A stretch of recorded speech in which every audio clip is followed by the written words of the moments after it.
Le quorum est largement atteint. On peut donc commencer ce conseil. J'ai les excuses de M. Chalaï dos Ramos et j'ai des procurations. Procuration de M. Louard pour Mme Lounis et une procuration de Mme Méline pour M. Fournier. Je vous propose de désigner un secrétaire ou une secrétaire de séance. Madame Lounis, merci. Et nous avons à approuver le PV de la séance du 28 mai 2020. Pas de remarques particulières sur ce PV? Oui. Si, on a constaté qu'il n'y avait pas les prises de parole de la minorité dessus. Il n'y a aucune prise de parole qui est inscrite sur le PV.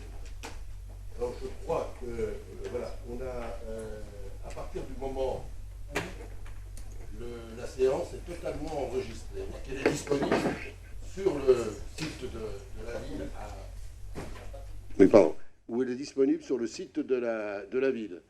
Pour simplifier le travail et pas pour le doubler, le compte-rendu ne comprend plus les interventions puisque ces interventions sont disponibles en totalité. Ailleurs, en particulier, et pour tout le monde, pour les élus, mais aussi pour la population, sur le site de la ville. C'est afin de faire que le travail, qui est très très long et qui prend beaucoup de temps au secrétariat, puisse être plus efficace, ce qui ne change rien au fonctionnement, puisque tout est enregistré et tout est conservé. Si je peux me permettre, mais alors pourquoi faire un PV du conseil municipal si de toute façon il est enregistré? C'est là où je ne comprends pas. D'un côté, on n'enregistre pas ce qui a été dit et les commentaires qui ont été faits, mais par contre, on enregistre le restant du conseil, alors que, comme vous le dites, ça a été filmé. Donc, en effet, on a la traçabilité sur le film. Le PV, c'est la liste des délibérations, c'est le contenu exact des délibérations.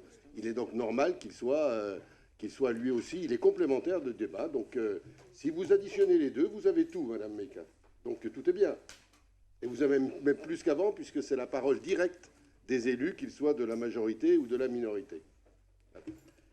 Je pense que la technique nouvelle, mais chacun va s'y habituer, devrait nous permettre aussi de gagner, d'améliorer des conditions de travail. Tout donc est prêt et il est évident qu'il doit y avoir un compte-rendu puisqu'il doit y avoir la totalité des délibérations exactes. Les délibérations, vous savez bien, on ne les lit pas en totalité et elles sont donc normalement, y compris avec le résultat du vote, dans le compte-rendu écrit. Est-ce qu'il y a d'autres interventions ? Pas d'autres interventions. Est-ce qu'il y a donc des votes contre ou des abstentions concernant ce PV? Pas de vote contre, pas d'abstention. Merci. Vous avez ensuite les décisions prises en application de l'article 2122-22 du Code général des collectivités. Et ces décisions, comme à chaque fois, il n'y en a pas beaucoup, hein, il y en a une, vous pouvez avoir des explications auprès de la direction générale. Nous pouvons donc commencer, si vous le voulez bien, l'ordre du jour.